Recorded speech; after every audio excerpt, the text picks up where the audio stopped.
Hi, film addicts. Welcome to the show. Today we have a very special guest for you. We have Bryan Soroka. He is the founder and chief officer of Anime Village Inc. He's also an award-winning copywriter and creative director. Let's welcome Bryan to the show. Hi, Hi, thanks for having me today. Great to be here. Yeah, well, welcome. You are doing some fantastic things. I'm so excited to have our guests learn about this. Can you metaverse that you're building, right? Yes, it's one of the buzzwords definitely out there, especially in the technology sector. But really, what we're doing is the way I like to simplify it is we're creating living, breathing virtual anime world for people to explore and engage with. Oh, exciting. So let's before we get into all that, let's just tell people where you're recording with me today from. Sure, I'm here in Thornhill, which is a suburb about 20 minutes north of Toronto, here in Ontario, Canada, for all you Americans out there and Europeans and wherever else you might be laying your hat. Yeah, I'm in West Hollywood and I'm speaking to Bryan Soroka all the way out in Canada with the magic of Wi-Fi. What's the weather like out there right now? Temperature has definitely dipped. Unfortunately, when that happens, I mentioned to you before, I've had a bit of a cold. So if my voice is a bit raspy or a bit off, that explains that. It always happens this time of year. But things are definitely, we had 20, 25 degrees a couple of days ago, and now it's just dropped down to like the 12s, the 13s. So Oh my. definitely fall is on the horizon. Okay, because we're recording a little bit before the show's gonna go on the air. So we're here like in double digits in California, and he's in 12 degrees. Oh my god! In Yeah, I'm jealous. I'm definitely jealous of the weather there in California. Yeah, like, I remember, like, when Halloween in October, it was cold because we'd all wear little dresses when we would go out, and now it's, like, so warm, you can wear those little dresses without being cold. Those little outfits for Halloween. So, Not yeah. here, unfortunately. Yeah, so, where did you grow up, Bryan? I'm born and bred in Toronto. Worked here all my life and started a family here. I've been married for longer than I care to admit. I've got three. I always call them young ones, but they're not that young anymore. But they're very excited about what we're doing. Fortunately, I've raised a couple of monsters when it comes to the anime and manga side of things. So I always use them as guides for what we're creating, if it's relevant, if it has that cool factor, right? Simply because generally there is that generation gap when it comes to things. Even though I've been a fan since I was like 5, 6 years old, going back to Gatchaman, which was Battle of the Planets, which they named for the North American market.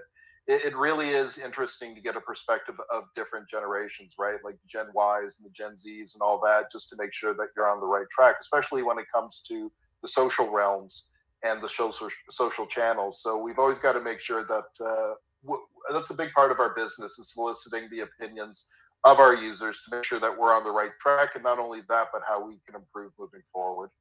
Yeah, so you grew up in Canada. So when you were, a little youngster, did your brothers and sisters did you go to the movies? Was there any favorite, films that you had as a little kid? Yeah, the my movie story is going back to when I was 4 years old, back in 1975. The first movie my father ever took me to, in his infinite wisdom as a parent, was Jaws. And from Ah! that, yeah, and instead of being terrified, honestly, it gave me the writing bug. It really set me upon my path towards, writing novels, screenplays, comic book scripts, now moving into manga and anime, all of that wonderful stuff. That was really the genesis of that love for all things, storytelling. Oh, wow. So it made you wanna become a writer, and I'm living in Florida on the East Coast, and we're like, "Oh, no, I'm not putting my feet in that water. No, thank you." Yeah. Well, originally, I mean, I always wanted to be an artist. I wanted to be a comic book artist. I was in love with guys like Walt Simonson and Frank Miller and John Byrne and all those guys from like the 70s and 80s. And then moving forward, there's a bunch of other artists that I'm really a fan of as well. But I wasn't a very talented illustrator. So I found out that, yeah, you know what, I'm a pretty good writer. So this is how I can get involved in something that I really love. Oh wow. So one of your favorite what was did you have favorite films? Like I know you love Jaws. Did you have some other favorite films that you just fell in love with? The I always it's always hard to say because I love movies so very much. But if I have to give my number one film of all time, it's probably got to be Peck and Paw's The Wild Bunch. Oh, The Wild Bunch. Yes. What's your favorite scene in that movie? There's too many to mention. I mean, the opening scene is just. I remember reading articles. I mean, it was before my time. I believe the release date for The Wild Bunch was 1969, but based on that opening scene, the level of violence and how appalled and how aghast everybody was, and now you look at it and it's tame, right? I mean, it's just something that you see. Oh, okay, that's whatever. But yeah, the opening scene is probably just he sets the tone and the pace, and then all of a sudden it explodes in this orgy of violence and gunfire and just really cool. I'm a huge Peckinpah guy.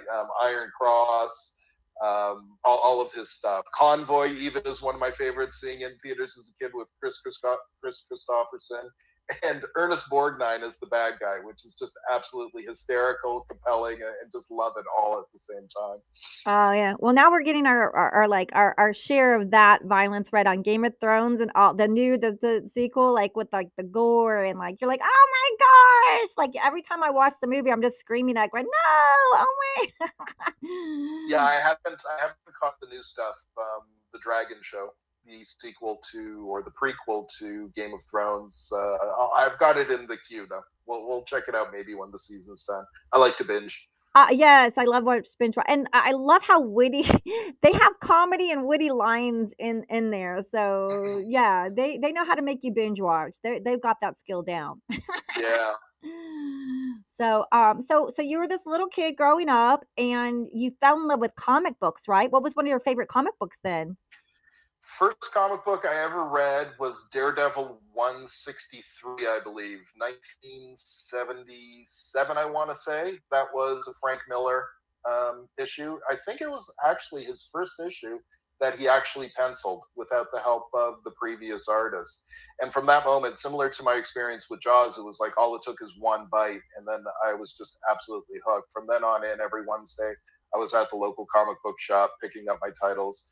Then, like I said, really falling in love with the likes of Walt Simonson, Bill Sienkiewicz, John Byrne was another big time favorite of mine, and really just capturing, and that's what Anime Village really is all about. I mean, even though people will argue, manga and comic books they're quite different, but what I will say about that era, the late 70s to mid to late 80s in the comic book industry, especially on the Marvel side, is they're a whole heck of a lot of fun, and they're a lot smarter than people give them credit for. And that's really the inspiration behind some of the titles that we're writing here at Anime Village, like Adamanta, which is our action title that we just released the Ashcan, and the full issue is going to drop at the end of October.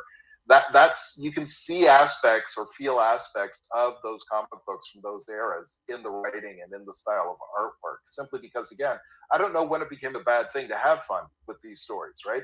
Everything has to have a message to it, or it has to have some sort of moral to it.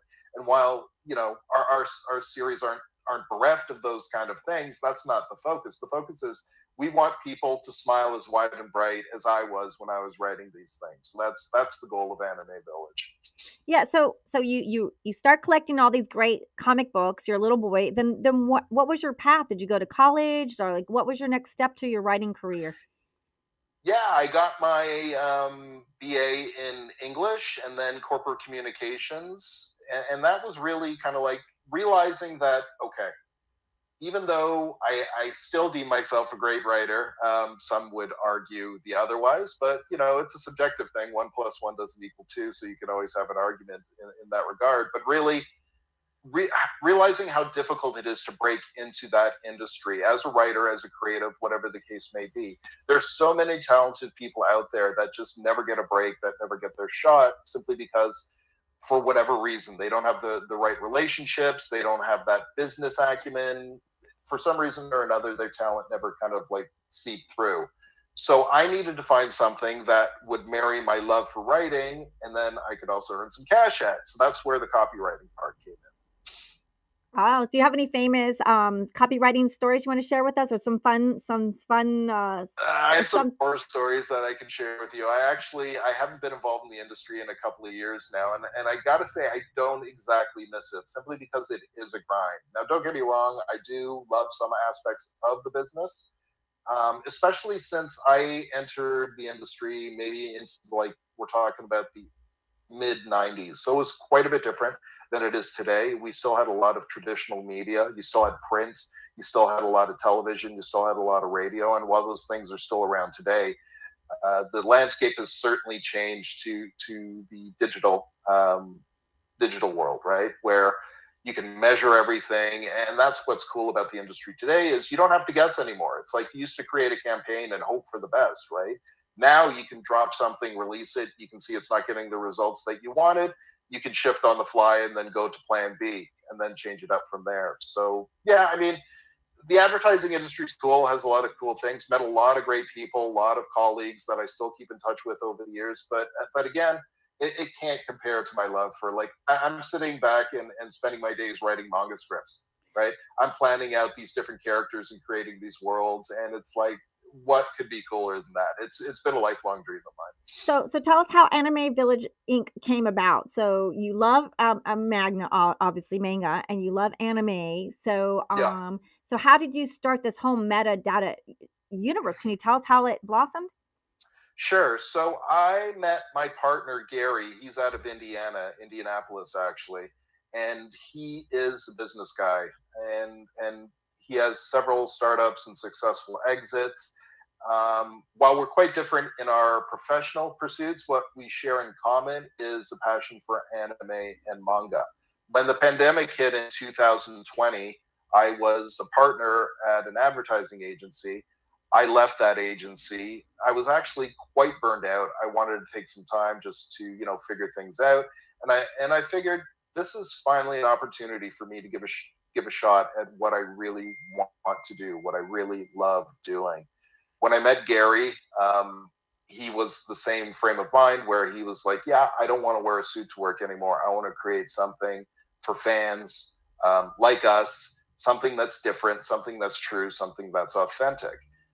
And while I was first exposed to comic books, the Western styled version of animation and comic books, anime and manga have always been kind of like in the backdrop. And then over the past 5 years, the way the industries have been shifting, I alluded to this before, where we have this storylines that are driven not by, creative, fun, engaging characters and worlds and circumstances.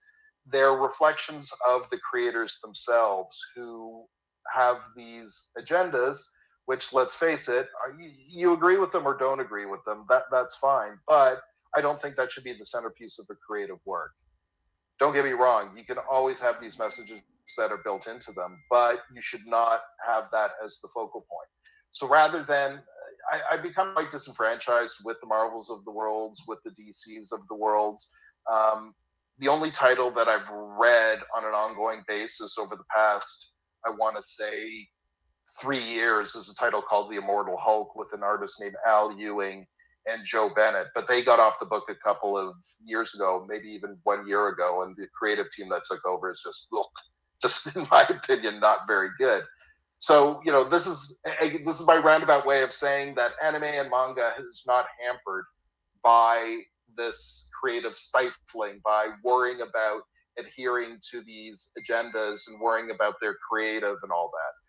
So that's why we decided, okay, if I can write a book that I don't have to worry about, all of these things, and I can just focus on the creativity and sending these messages out to the folks, then why not go for it, right?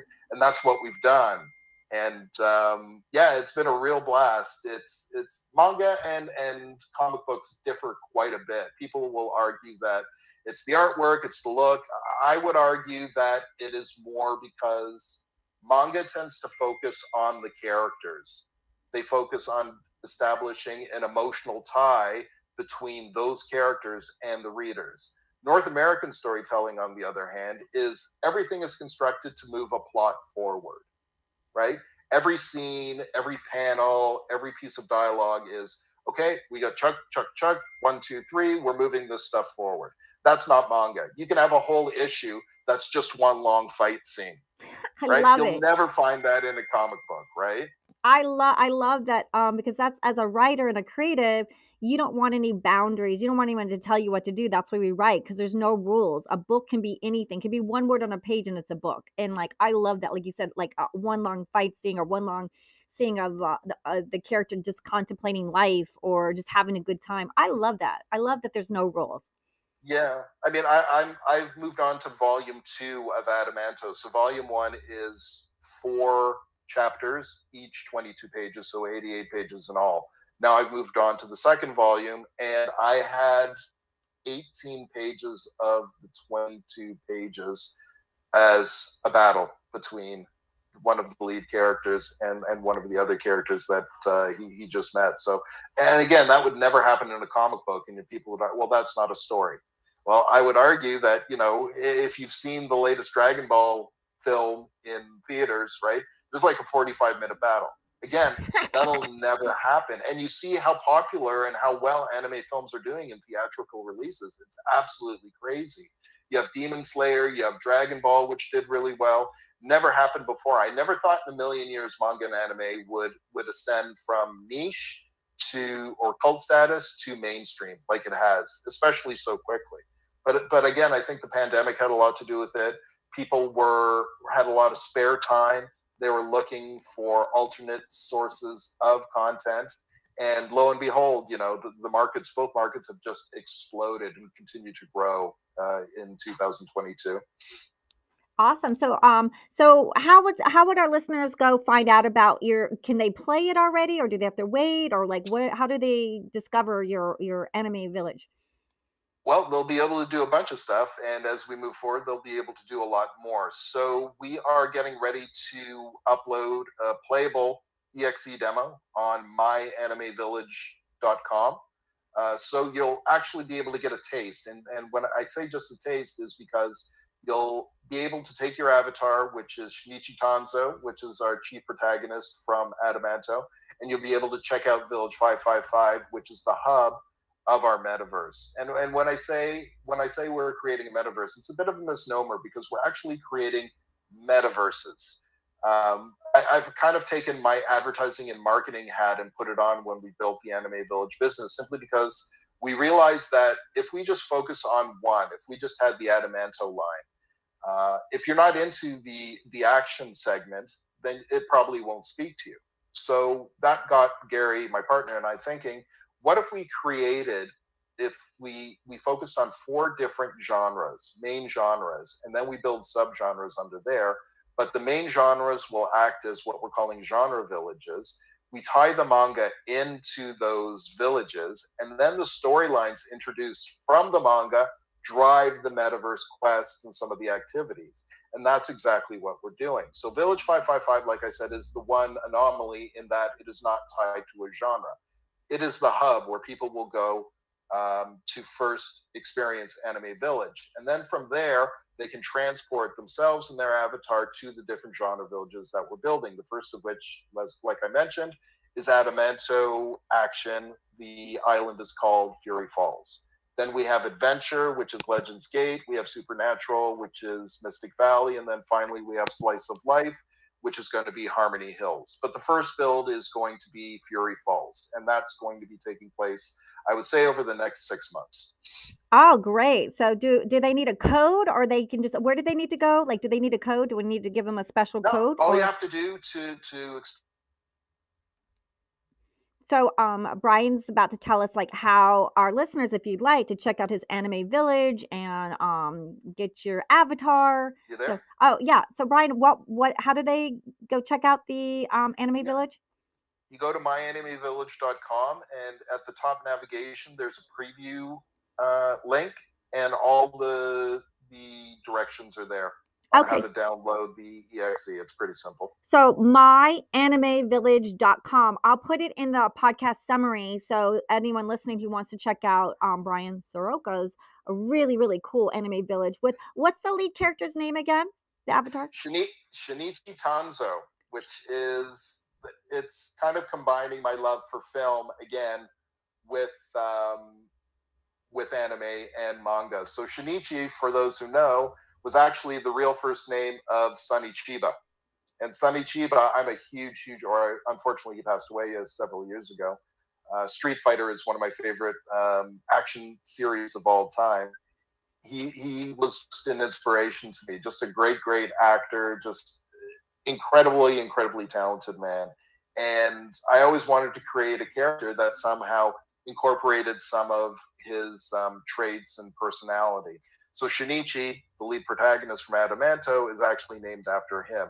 Tanso is actually Japanese for iron, or like a thing of iron, which pertains to he is a bladesmith, and there's some other aspects of the narrative that tie into that whole ironclad thing. But yeah, that's the way that one went. And you said that the avatars you can like get special like costumes and weapons and accessories and right? Yeah, that's really based on another mandate for Anime Village. Is that we realize that metaverse, Web3, NFTs, all of these wonderful acronyms and catchphrases. There's a lot of I want to say people are a bit suspicious of them, and they have a right to be, simply because look, it's an emerging market. Whenever you have an emerging market that takes off like this, you're going to have a lot of speculation, a lot of speculators. They're going to drive the prices up of things that don't present any value. This has certainly happened in the realm of NFTs, where you have people that are buying these products, these pieces of art, video, music, for hundreds of thousands of dollars in some cases. But what real value do they offer the purchaser?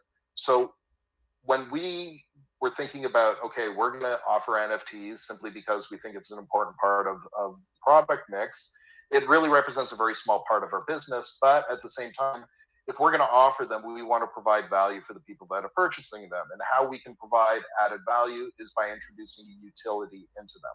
So, for instance, one of the first series that we're going to be launching features Shinichi from Adamanto, and he's going to be decked out in different garbs from the different eras of Japanese lore. So we have samurai Shinichi, and then we have ninja Shinichi, and all of these different very cool kind of armors or uniforms that he's going to be featured in. Now, when you purchase that particular NFT, so let's say I go out, I buy samurai Shinichi, I'm going to receive an avatar in that same outfit.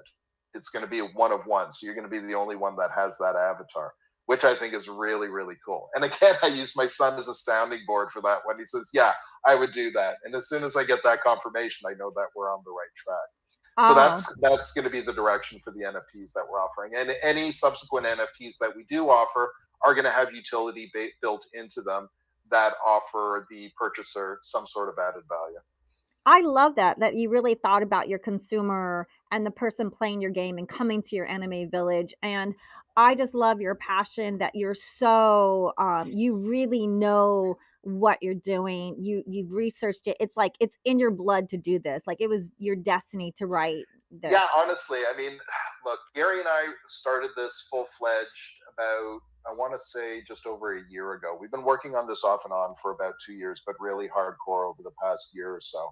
And you really must love it, because simply because, you know, we're not making a lot of money at this right now. We're building stuff. And what we've built, especially over the past 8 months, is, you know, patting myself on the back, is pretty impressive. I mean, we've created a whole entire world. And not only that, but we've come up with a unique way to allow people to experience the metaverse with this tie-in to the stories that we're introducing in the manga.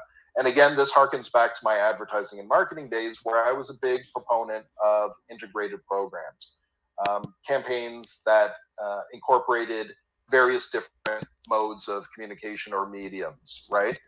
I always felt that gave you the biggest bang for your buck and the longest or the biggest reach. We're doing the same thing with our business model at Anime Village, where NFTs, manga, avatars, purchases that you can make, land parcels, all of these different things are all intertwined and intermingled in some way, shape, or form. So this not only gives you a wide breadth of products and services to choose from, but it also allows you to engage with our products the way you see fit. Maybe you're a more casual person. You just want to hang out in Village 555 and kick a soccer ball around with your friend. or read the latest issue of Adamanto. Maybe you're more hardcore. Maybe you're into gaming.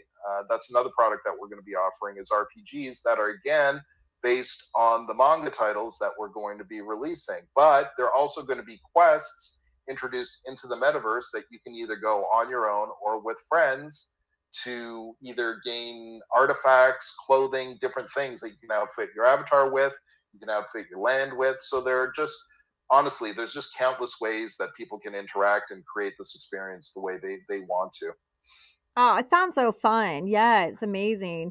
And you said you have some sponsors already, like Crunchyroll. Can you share a little bit about that to our audience, right? Well, not a sponsor. What we're doing is we want to partner with like-minded companies. We want to make sure that when we offer a virtual theater or a virtual cinema, that we're showing stuff that people really, really love and want to gravitate towards. We want to make sure that when we license other properties, so like I said, we're going to have original avatars that are based on the characters and worlds that we've created. But the plan has always been to be an interoperable metaverse, meaning that we can bring other characters in. So, for instance, if the owners of the Naruto IP wanted to say, "Hey, we want a Naruto avatar," we'd be more than happy to welcome them aboard, right? If One Punch Man guys came around and said, "Yeah, we want to have some characters represented as avatars," the more the merrier, because we realize that, again, people are fans, and manga fans and anime fans are rabid, loyal, and just love this stuff to death. So we have to make sure that not only are we providing them with the content that they really, really want, but we stay true to the spirit of the art form as well. Oh, that's fun. Yeah, and you said you have space for advertising, like that they can buy space in there, or you can buy land, right? Yeah, well, it's the metaverse, right? So it's similar to, like, if you want to go into a Decentraland or a sandbox, you can actually purchase parcels of land. You can check this all out at myanimeVillage.com. We have 5 different sizes that you can purchase. So whether it's for personal use or whether it's for your business, it's happening more and more where businesses are setting up shop in metaverse environments where they're selling their products, where they're either virtual or they have ties to their traditional or physical products, whether it's through rebates, whether it's through other incentives that they're kind of tying the two in between. And that's really the cool thing about the metaverse. I mean, when people ask me or when people ask what the metaverse is, I say it's just a reflection of our physical world here, because when all has been said and done, you're going to be able to do pretty much anything you can do here on planet Earth, then you can do it on the metaverse. You want to go shopping, you want to check out a movie, you want to read a book, you want to hang out with friends, whatever the case may be, you're going to be able to do it in the metaverse. Wow, it's so fantastic. So excited to get to share with our audience to come check out your anime village. And I know they're going to come check it out. And I'm really excited to see this metaverse myself. And maybe you'll have Filmatics and me or over there or something. So I can say, hey, everybody from Filmatics, come over here and check it out. Yeah, and if you're not into some of our characters, you can certainly create your own avatar. We're going to have a custom avatar builder as well, so you can make it look like yourself. You can make it look like maybe your favorite movie character, whatever the case may be. We're still working out some of the bugs on that, but we realize it is a huge undertaking. So we've been pretty good at compartmentalizing things where it's like, okay, the first focus is going to be on Village 555 and Fury Falls. Those are going to be the first builds, and then we're going to get on to the other stuff. Oh, that's fantastic. Well, we're so happy to have you on the show today, Bryan. Everyone, do check out his amazing metaverse. Like I said, it's Anime Village, myanimevillage.com, right? Yes. Okay, great. So happy to have you on the show today, Bryan. Thank you. It's been great. Yeah, and if everyone could take a second to download the podcast, if you'd like to give us a nice 5-star review, if you'd like to support us, PayPal anonymous content. Thank you so much, everyone, for listening, and have a really terrific week. And thank you for listening to our podcast. Bye, everyone.